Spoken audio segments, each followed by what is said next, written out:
You're here, right? Open the door! Give me a break. I'm enjoying my new home. Open it now! Reluctantly, I opened the front door to avoid causing a scene in the neighborhood. You're infertile, yet you dare to leave the house? I don't recognize you as my daughter-in-law. My husband and his mistress stood there too. What? For the sake of my new daughter-in-law and grandchild on the way, we'll take this house as compensation. Get out! Yeah, leave already. Exactly. Infertile old lady. Good riddance. They're quite the talkative bunch, blissfully unaware of their own misunderstandings. My name is Olivia. I'm a 43-year-old office worker. My husband, Michael, is 1 year younger than me. We don't have any children. We had hoped for a natural pregnancy, but it didn't happen. After many discussions, we decided to live as a couple without regrets. Our one-bedroom apartment, where we've lived since getting married, is small and old, but it's convenient. Saving money for our own home while living modestly is also enjoyable. Recently, I was assigned to the planning department at work, which I had hoped for a long time. The hard work I put in during my sales department days paid off.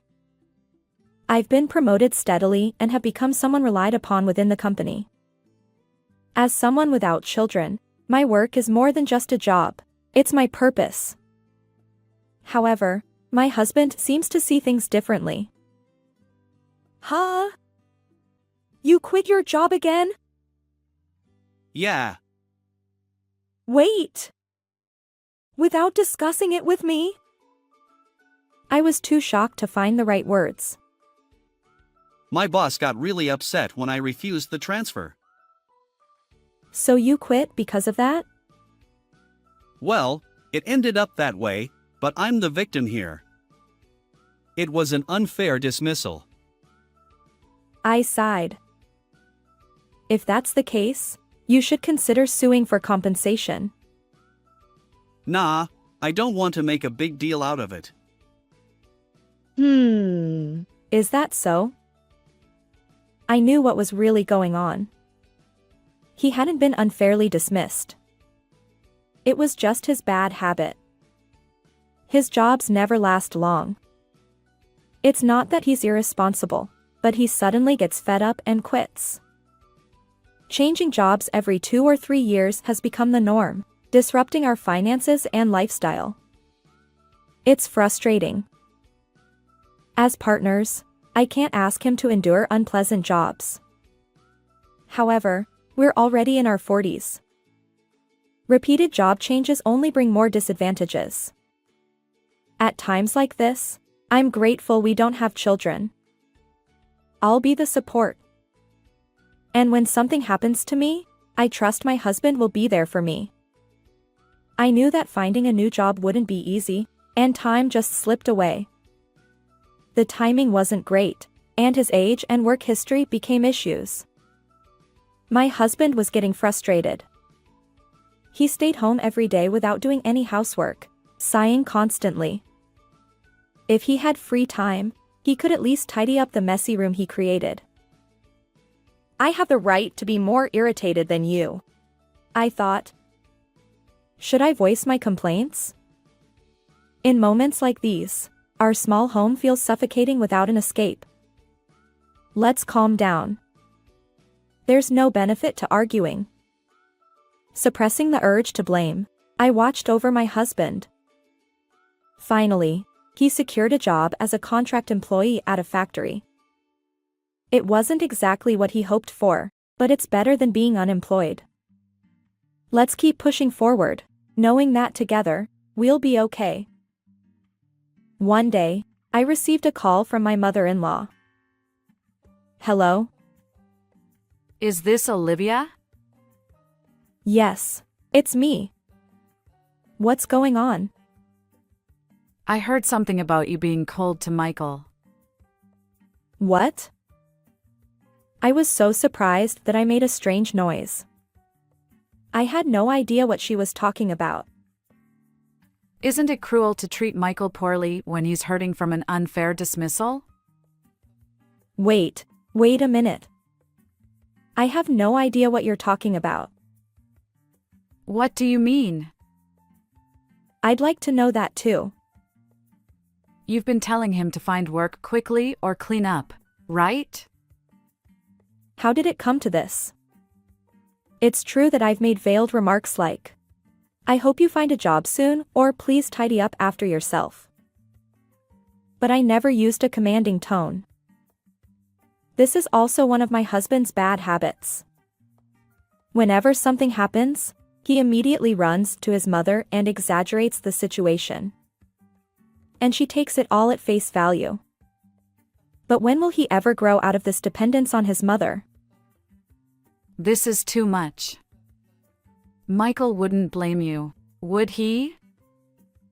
Of course not. There's no reason for that.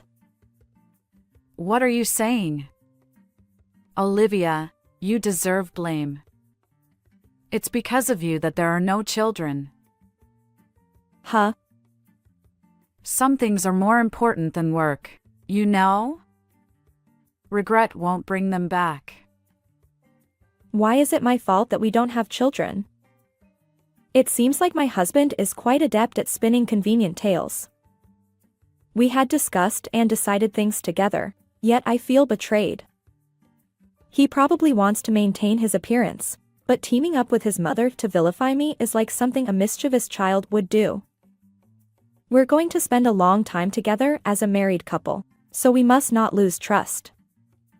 With that in mind, I decided to talk to my husband that night. Please don't exaggerate stories to your mom.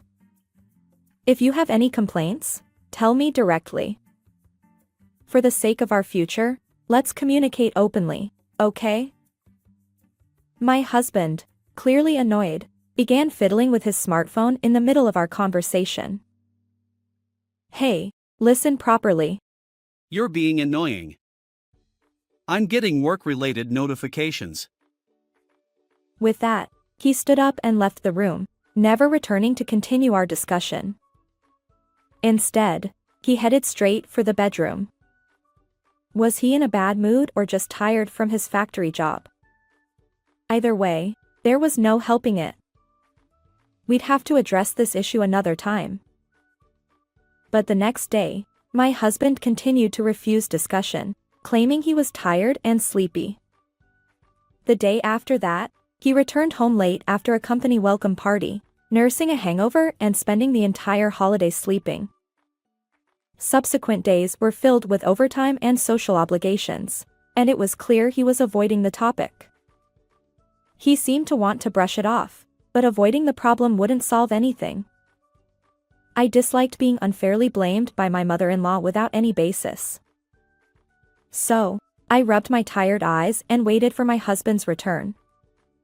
We couldn't keep postponing this issue, it was too important. As the clock approached midnight, I greeted my husband, who returned home humming cheerfully. Welcome back. Whoa! You scared me. What's wrong? Of course I'm surprised. Were you awake? I was waiting for you. Huh? He gave me an annoyed look. Why are you avoiding me? You're so persistent. You've been acting strange lately. Enough! If you have something to say, write it down. Write it down. Wasn't our agreement to discuss things openly?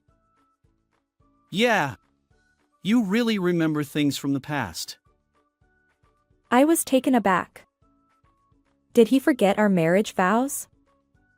We both agreed that understanding each other was ideal. I used to like your seriousness, but now you're inflexible and burdensome. But If you don't want to lose me, change your attitude. There is another woman out there. what do you mean? Exactly what it sounds like. Could it be an affair? I have a feeling about my husband's recent behavior. You're kidding, right? What did I do? You're so persistent. Do you want a divorce? Please don't say that. My irritated husband pulled out a document from his bag and thrust it at me. It was a completed divorce form. Why would you have this? Someone asked me to fill it out. Who? You should know without me saying. I have no idea. A woman told me to submit it. I was speechless. Did he write this divorce form at the request of his affair partner? Don't get too comfortable. You can't function without me, so remember that. Trembling, I held the divorce form. I could hear my heartbeat. What time do you think it is? I'm going to bed. Go somewhere and cool off. He disappeared into the bedroom. I stared at my husband's name on the divorce form. What emotions led him to write this? Was he meeting his affair partner during his late nights out? I, who had supported his new job, felt like a ridiculous wife. My head spun, and I couldn't think. As instructed, I'll cool off. I left our home quietly, taking only my valuables and essentials. 1 month later. Since then, I haven't returned home. I've tried contacting my husband a few times, but there's been no reply. This room is quiet and comfortable. It soothes my emotions. The sunlight streaming through the windows illuminates the still empty living room. The air circulates well, and the cool breeze touches my cheeks, carrying the scent of wood. And then, Olivia, are you in there? Open up! her grating voice makes me furrow my brow. It's unmistakably my mother-in-law. I wish she'd cut me some slack. I was enjoying my solitude. Olivia! Reluctantly, I opened the front door to avoid causing a scene in the neighborhood with an expression of annoyance. My mother-in-law stood there. I knew it! It's been ages. She says it with delight, trying to barge her way inside.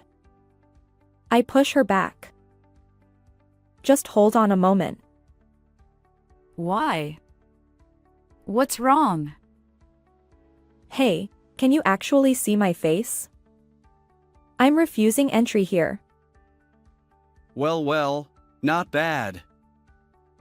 Behind my mother-in-law stands my husband, inexplicably. And next to him, who's the young flashy woman? This place smells new, doesn't it?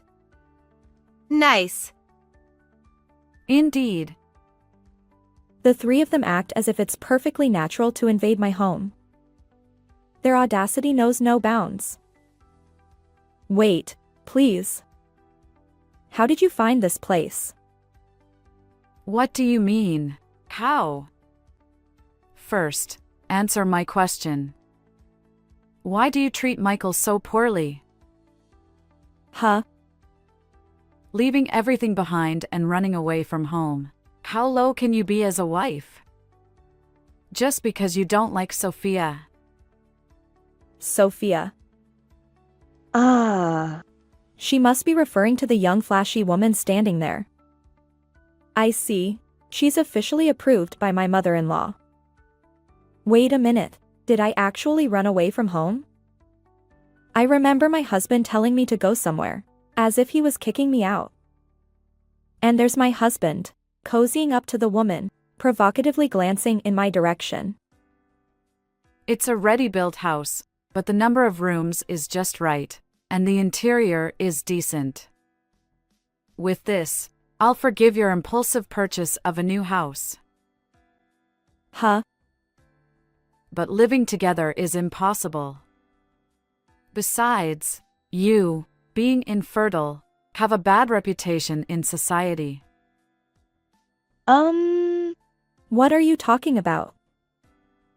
Be grateful for all the time we've spent together. Huh? Confused, I tilt my head. What on earth is going on? Michael, I'm tired. Can I sit down? Sure, honey. I apologize. Olivia, let Sophia inside the house and let her sit down. I refuse. Ha! Sophia is pregnant with Michael's child. Wait, what? Pregnant? This news catches me off guard. Surprisingly, my emotions remain relatively steady. Perhaps the shock of consecutive events has numbed me, or maybe I've become desensitized to everything. We should respect pregnant women, you know? But you, being infertile, wouldn't understand. Is that so? You still don't understand?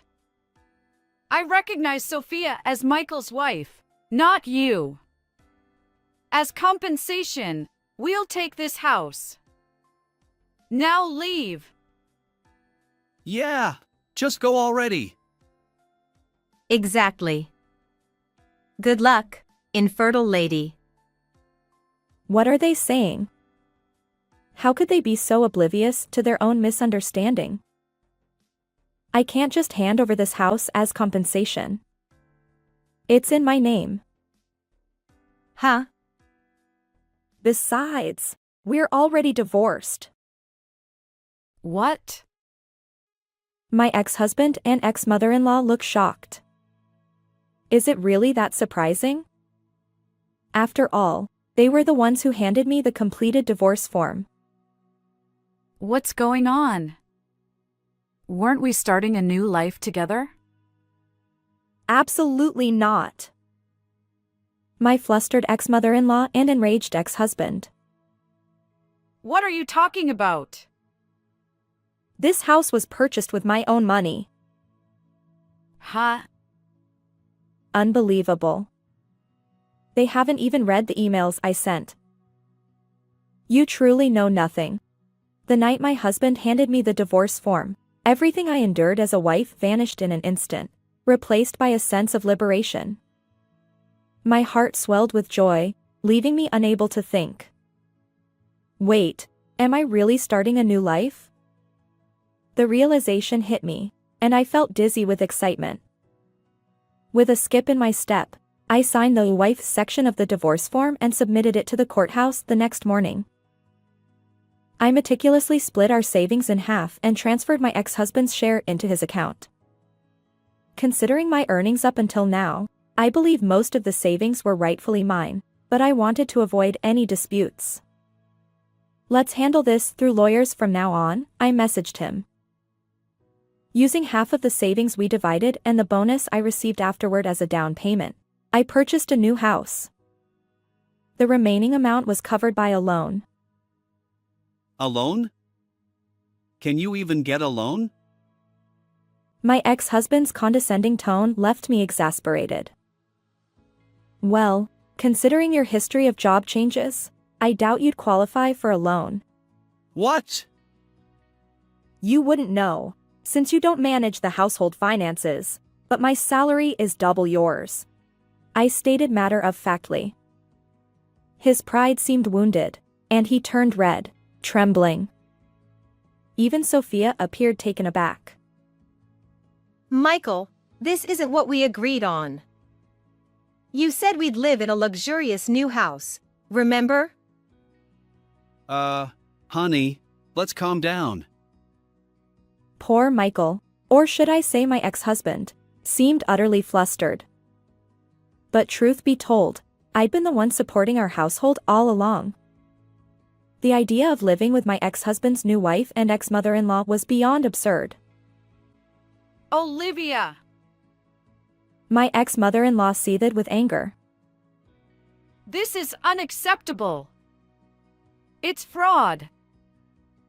Who was the one who filled out the divorce form first? And who made him do it? It was the woman who will support you in the future, the one standing there, right? It's wonderful that you'll have a grandchild. No, I'll take the house too. Her flaring nostrils betrayed her arrogance. That's simply not possible. A house this large would be wasted on you alone. Well, I plan to live with my parents eventually. Huh?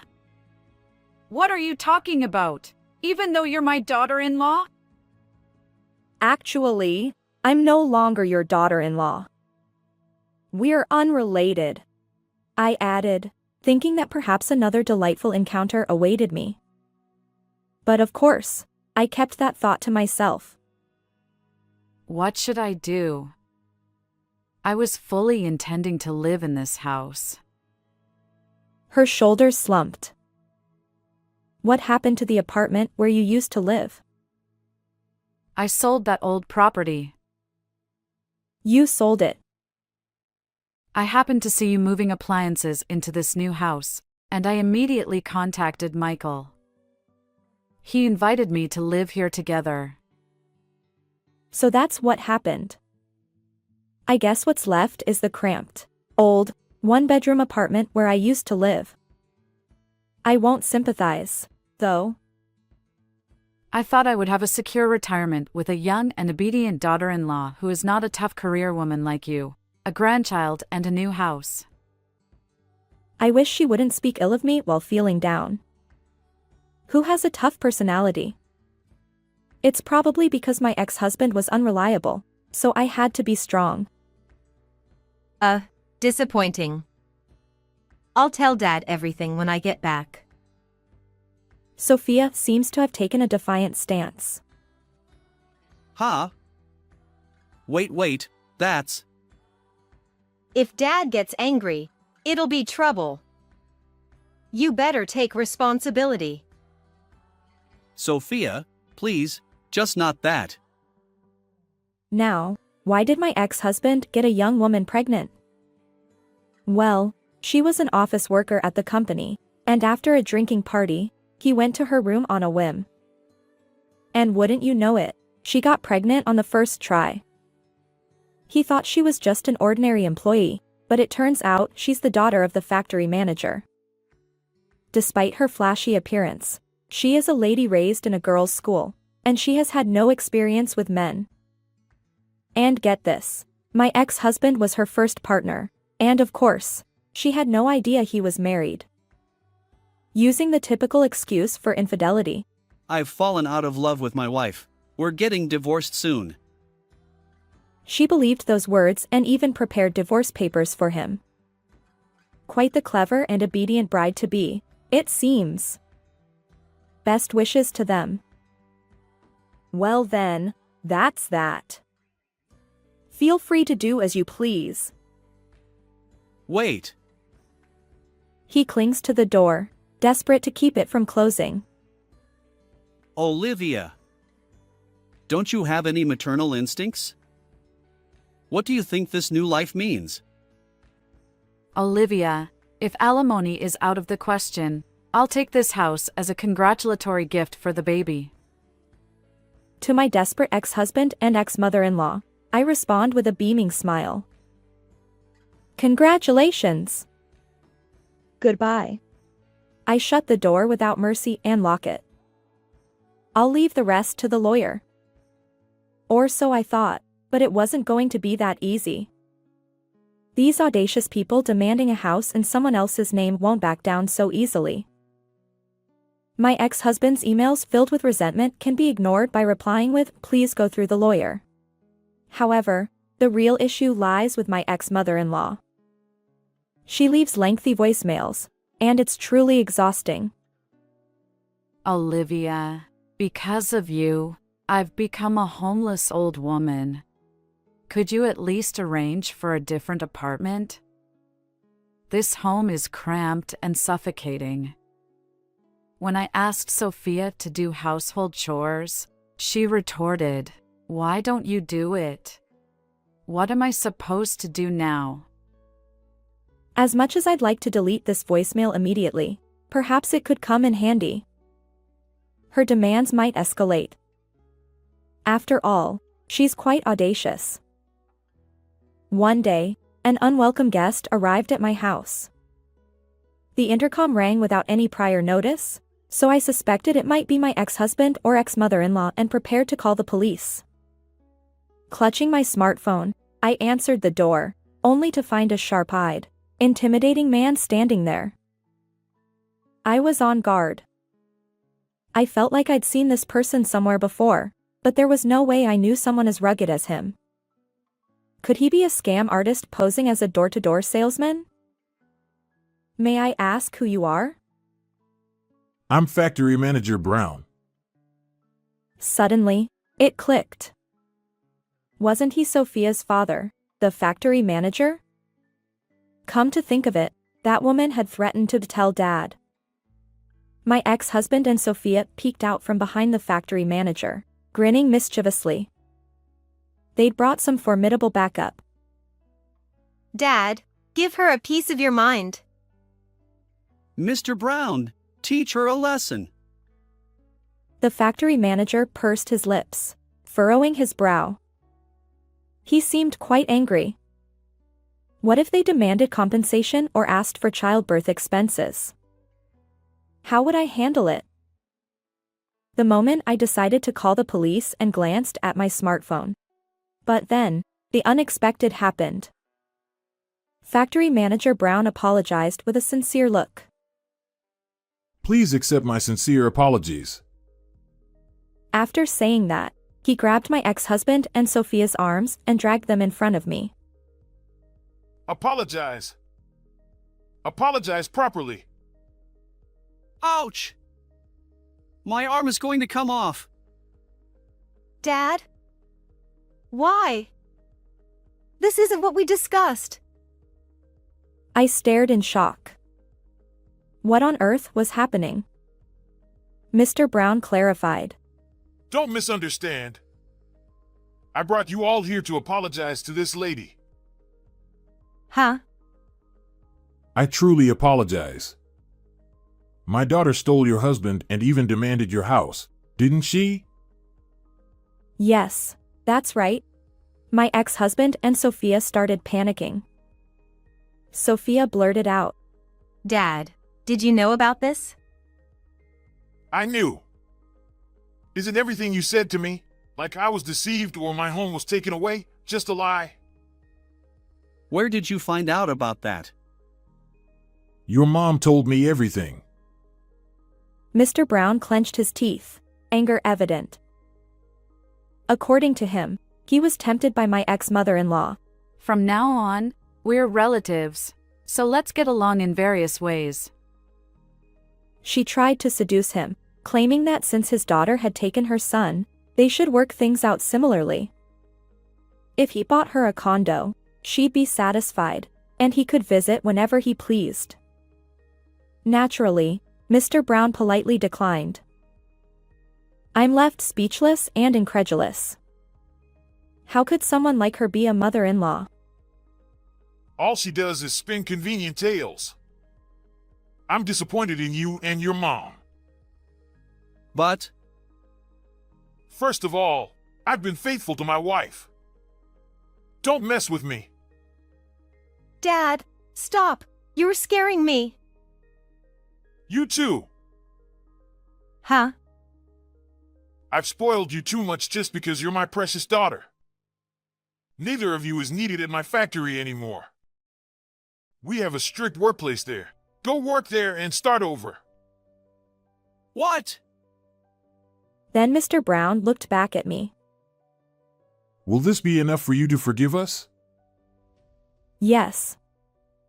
But why? Why go to such lengths? Please, let's continue to have a good relationship. I stared at him, utterly bewildered, as he apologized with a serious look once again. And then it hit me. He was someone I'd worked with long ago during my days in the sales department, a manager from one of our business partners. Apologies for not recognizing you earlier. I apologized in return. We've undergone mergers and established new factories. It's only natural that you wouldn't recognize me. I see. The idea of your ex-husband working at my factory was hard to believe at first. He averted his gaze, looking troubled. Is my ex-husband causing any trouble? His work ethic is poor. He doesn't learn his tasks, takes unauthorized leave. Quite the contrast from his capable wife. I could vividly picture my ex-husband's lackadaisical behavior, and it didn't surprise me. As someone no longer his wife, I could only offer a wry smile without defending or apologizing. We intend to raise my daughter from scratch. I will never let her come here again. My ex-husband shrank, and Sophia looked displeased. You were always good at training newcomers. Indeed, I'm quite strict with them. I'll be cheering from afar. Even with Mr. Brown's influence, it seemed challenging to reform my ex-husband. Ultimately, he'd need to change his ways through personal effort, for the sake of their innocent unborn child. I have only one regret. It's about correcting the misconception that infertility was my fault. We once went to the hospital together to investigate the cause of infertility.